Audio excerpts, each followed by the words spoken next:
কোনো শত্রুপক্ষ যাতে বান ঠান মারতে না পারে, ফুকফাক দিতে না পারে, কোনো ক্ষতি না করতে পারে, তার জন্য প্রত্যেকের দরকার দেহরক্ষা কবচ বা দেহরক্ষা মন্ত্র।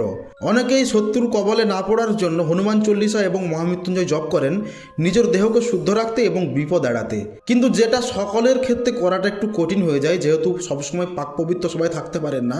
তাই আজকের ভিডিওতে আমি একটি এমন মন্ত্র দেব যেটি অ্যাপ্লাই করলে কোনো তান্ত্রিক বা কোনো ডাইনি যোগিনী জানা কোনো ব্যক্তি আপনার উপর কোনো ফুঁকফাঁক তন্ত্রমন্ত্র খাটাতে পারবে না। অর্থাৎ খুব শক্তিশালী একটু দেহরক্ষা বা গা বন্ধ মন্ত্র আজকের ভিডিওতে দেব।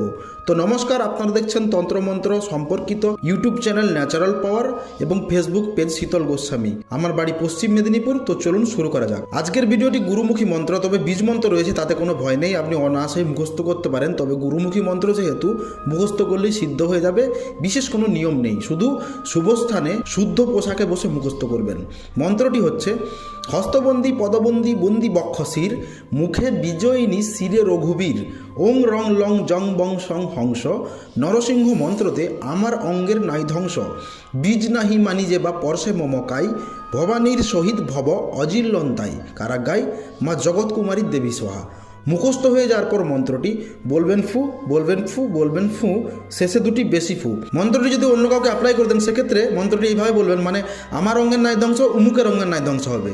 হস্তবন্দি পদবন্দি বন্দি বক্ষ শির, মুখে বিজনী শ্রুগভীর, ওং রং লং জং বং সং হংস, নরসিংহ মন্ত্রতে উমুকের অঙ্গের নাই ধ্বংস, উমুক স্থানে তার নাম হবে বীজ নাহি মানি যে বা পরশমকাই, ভবানীর সহিত ভব অজিল্লন্তাই, কারাগাই মা জগৎকুমারী দেবী সোহা।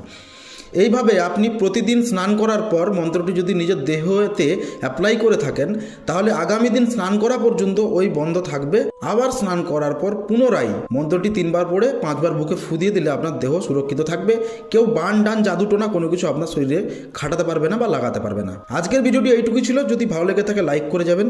এই তথ্য আপনার বন্ধু এবং আত্মীয় স্বজনকে জানার জন্য শেয়ার করতে পারেন। আমার সাথে যোগাযোগ করার জন্য ডিসপ্লেতে দেওয়া নাম্বারে হোয়াটসঅ্যাপ করতে পারেন। তো দেখা হচ্ছে আগামী পর্বে, ততক্ষণ পর্যন্ত ভালো থাকবেন।